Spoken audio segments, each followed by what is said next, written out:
Afrikaraoke is a campaign launched to celebrate and preserve African traditional songs. The campaign is based on the insight that the urban young adults of today do not know the lyrics or meaning to traditional songs, and this puts the longevity of these songs at risk and removes the significant meaning of these songs play at traditional ceremonies. Well, to share a bit more on this, we joined in studio by rapper Yanga Chief. Yanga, very good morning. Thanks for joining us. Welcome. Thank you for having me. Good to see you, man. Good to have you on the show. Yes, sir.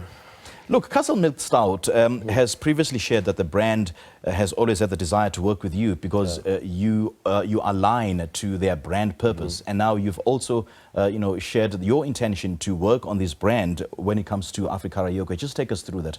Yeah. Castle Milk Stout is a brand that I've looked at for a while now, just in terms of how they always celebrate Africanness, and, they've been consistent in doing that. Yeah. And it's something that I employ in my music as well. I always like to take from the past and take from where I'm from and my traditions to kind of relate to the times of now and the music that we're making these days, Let's talk about Afrikaraoke, how this platform works. Platform is you go on the website actually, and you can pretty much pick any traditional song, many different languages and cultures. So it gives you the lyrics for the song and also explains to you what they mean and where the songs come from and the background. What do you think triggered or inspired it? I think, in this day and age, we're also at that age now when it's time to sing the songs, like, everyone starts looking at us.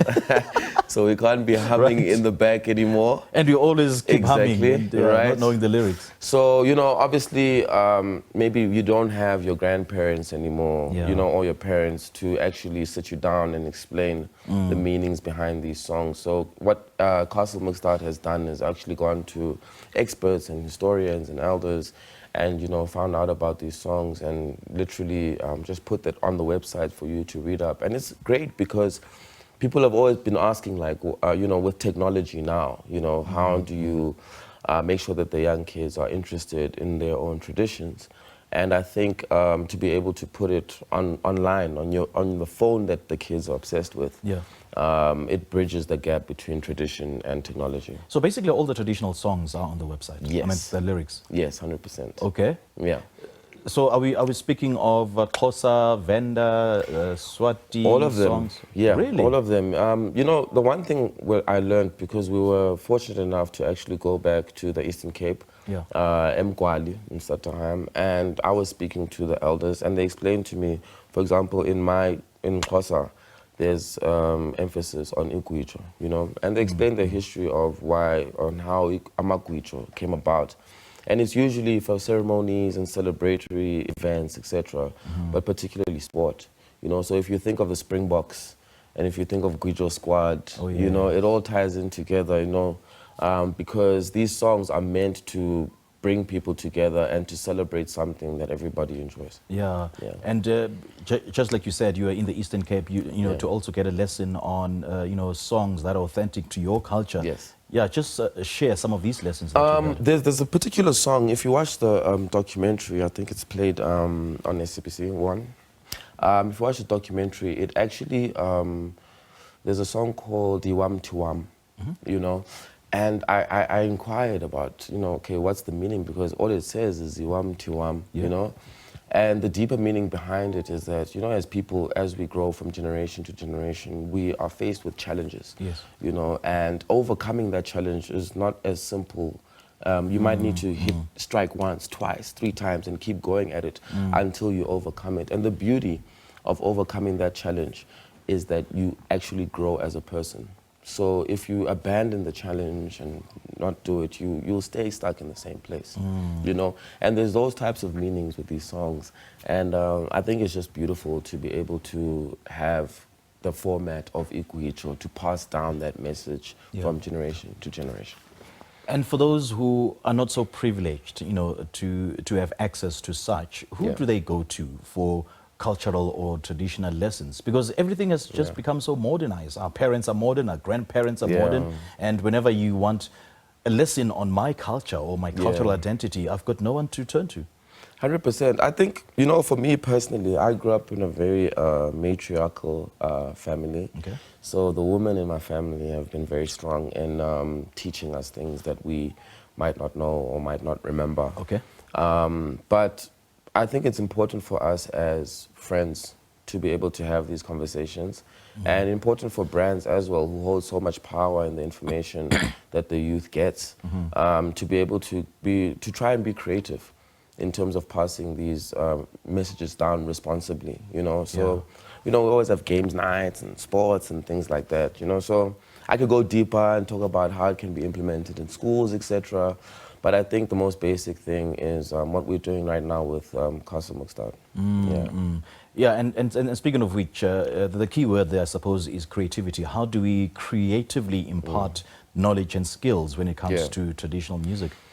Look, music itself, I think, is something very creative, you know, and I think most artists, if they had, you know, if they took a little bit more responsibility in the message that they're passing down in their music, you know, be able to interest the upcoming generation in the lessons that we've learned as well, you know, but it all stems from a place of honesty. Yeah. You know, so if we're true to ourselves, I think it becomes easier to pass down the messages that we learn from our elders. Yeah. And what role do our elders play in terms of imparting that knowledge on the younger generations? I think a very big role, man. You know, to have elders in your family right now, I think is something that you should be very grateful for. Absolutely. You know, I'm a religious person myself, so you know, I've you know, experienced God, you know, through my elders. And I think the time has come for us right now to look at ourselves as people that are responsible for the next generation and not to shy away from that or to keep focusing on, oh, the last generation didn't do this, do that. The time is now for us as well, you know, to be more responsible about what we're passing down. Okay. Yeah, I just want to pick your brain on this. What do you feel of fusing, you know, our cultural traditions with modernity, so to speak? You know, our cultural practices with modern practices, or should we just leave our traditional or cultural practices as they are, as raw and organic as they are? I don't think we have a choice. I think naturally we will be fusing modernity with our cultural practices. If you look at the way things were done a century ago, it's modernized itself, you know, through our experiences. And that's another thing we picked up when we were investigating Igwijo. If you look right now, the Gwijos that are being sung are very reflective of the lives that we're living, you know, and the old school Gwijos as well are reflective of those times. You know, it's because of those Gwijos that we actually realized what kind of lives our elders were living, you know, and the responsibility is on us to actually modernize the music and actually modernize the songs. But will it not dilute the core essence of that particular tradition? Say for instance, Igwijo, and then you fuse Igwijo with Amapiano or Kwaito influences or whatever? I mean, it's already being done. And if we're going to say that it dilutes it, then you know, we're pointing the finger back at ourselves and saying we are a diluted people. You know, we're living a real life as well. I think if you look at Amakwichwa Ngoku, they're different. You know, for example, when we did go to Mkwali, there's a certain Gwijo that the elders were not comfortable singing, you know, and that's because they're elders. You know, you understand? But it's a big one, you know. So we already are adapting and modernizing it. But over time, our Gwijos as well will be traditional and old. Right. Yeah. Lovely chatting to you, man. Thank you. Thank you so much for joining us. Thanks for having me. Great stuff. So how do you access the Afrikaraoke? You can go to castlemukstad.co.za and it's all there for you. You can pick the one you like and practice with your family members. Awesome. Yeah, get ready for the wedding season coming up. Oh, yeah? Oh, yeah?